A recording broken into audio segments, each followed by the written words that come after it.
கோவை வேளாண் பல்கலைக்கழகத்தில் 2ஆம் ஆண்டு மாணவி உயிரிழப்பில் சந்தேகம் இருப்பதாக கூறி உறவினர்கள் போராட்டத்தில் ஈடுபட்டு வருகிறார்கள். மாணவி கழிவறையில் தலை சுற்றி கீழே விழுந்து தலையில் காயம் ஏற்பட்டு உயிரிழந்திருக்கிறார்.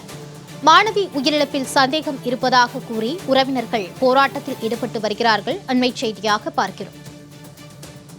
கோவையில் இரண்டாம் ஆண்டு படித்து வரும் மாணவி கழிவறையில் மயங்கி விழுந்ததாக கூறப்பட்டது. இதனைத் தொடர்ந்து அவர் உயிரிழந்திருக்கிறார். உயிரிழந்த மாணவியின் இறப்பில் சந்தேகம் இருப்பதாக கூறி உறவினர்கள் போராட்டத்தில் ஈடுபட்டு வருகிறார்கள். கூடுதல் விவரங்களோடு இணைகிறார் செய்தியாளர் காளிதாஸ். வணக்கம் காளிதாஸ், நடந்தது என்ன முழுவரம்?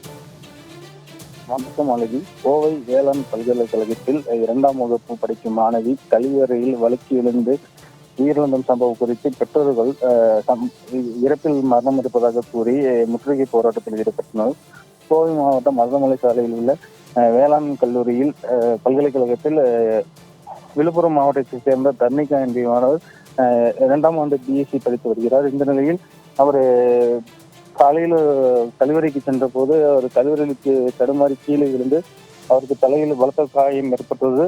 அதனைத் தொடர்ந்து சிறிது நேரம் கழித்து அங்கிருந்த ஆசிரியர்கள் கழிவறையில் தண்ணீர் வர சத்தம் கேட்டு அந்த உடனே போய் சென்று பார்த்தபோது உள்புறம் தாப்பாளிட்டிலிருந்து உடனடியாக கதவை உடைத்து மாணவி மீட்டு மருத்துவமனைக்கு அழைத்து சென்றனர். அப்போது மாணவி உயிரிழந்துவிட்டதாக மருத்துவர்கள் தெரிவித்தனர். இந்த நிலையில் மாணவி உடலை பிரேத பரிசோதனைக்காக கோவை அரசு மருத்துவமனைக்கு அனுப்பி வைத்தனர்.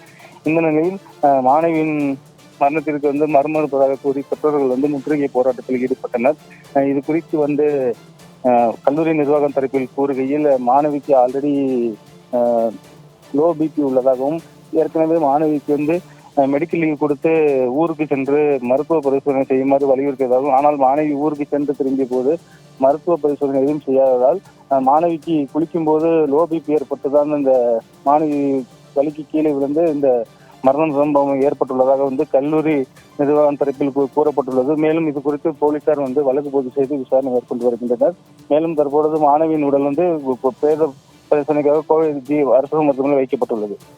சம்பவம் தொடர்பான கூடுதல் விவரங்களோடு இணைந்தமைக்கு நன்றி காளிதாஸ்.